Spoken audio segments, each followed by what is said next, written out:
রাসূল তিন ধরনের নিরাপত্তার কথা বলেছেন। একটা বলেছেন সামাজিক নিরাপত্তা, আরেকটা বলেছেন অর্থনৈতিক নিরাপত্তা, আরেকটা বলেছেন সুস্বাস্থ্যের নিরাপত্তা। এই নিরাপত্তাগুলো আল্লাহর পক্ষ থেকে, একটা সমাজ নিরাপত্তা থাকা মানে হলো আল্লাহর পক্ষ থেকে সবচেয়ে বড় নিয়ামত। কথা বলেন ঠিক কিনা? আপনার জান আমার কাছ থেকে সেফটি, আমার জান আপনার কাছে সেফটি। হায়াত মৌতের মালিক একজন।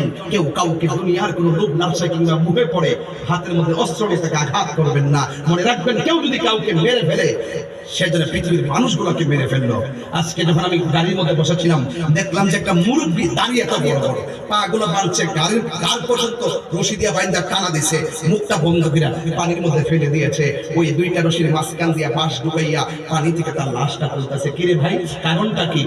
একমাত্র কারণ হলো আমরা হৃদয় দিয়ে রবকে ধারণ করতে পারি না, আমরা হৃদয় দিয়ে আমার রাসূলুল্লাহকে ধারণ করতে পারি না। যখন আমাদের হৃদয়টা দুনিয়ামুখী হয়ে গেছে, তখন আমরা পশুর চাইতে পুরুষের মতো কাজ করতে দ্বিধাবোধ করি না। কথা বলেন ঠিক কিনা? আল্লাহ বলছেন, ইন্না সলাতা তানহা আনিল ফাহশাই ওয়াল মুনকার, নিশ্চয়ই নামাজ মানুষকে অশ্লীল এবং খারাপ কাজ থেকে দূরে রাখে। চিৎকার মেরে বলেন সুবহানাল্লাহ।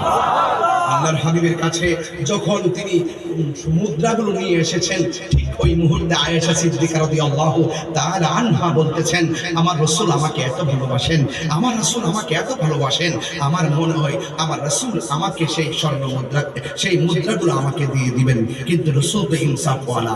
আয়েশা সিদ্দিকাই তো শুধু স্ত্রী না, আরো তো স্ত্রী আছেন, একজনকে দিলে তো আরেকজন কষ্ট পাবে। রাসূল বলছেন, আয়েশা আমি চলে যাচ্ছি, আমি আল্লাহর রবের দিদারে চলে যাব, কিন্তু একটা কথা বলে দিয়ে যাই, এই মুদ্রাগুলো তুমি গরিবের মধ্যে বিতরণ করে দিও। চিৎকার মেরে বলুন না সুবহানাল্লাহ। রাসূল বলছেন, একটা এতিমের মাথার উপরে হাত রাখলে হাতের নিচে যতটা চুল থাকবে সেই পরিমাণ নেকি আল্লাহ পাক তাকে দান করে দিবে। বলুন না সুবহানাল্লাহ। খবরদার এতিমকে ধাক্কা মেরে বের করে দেওয়া যাবে না।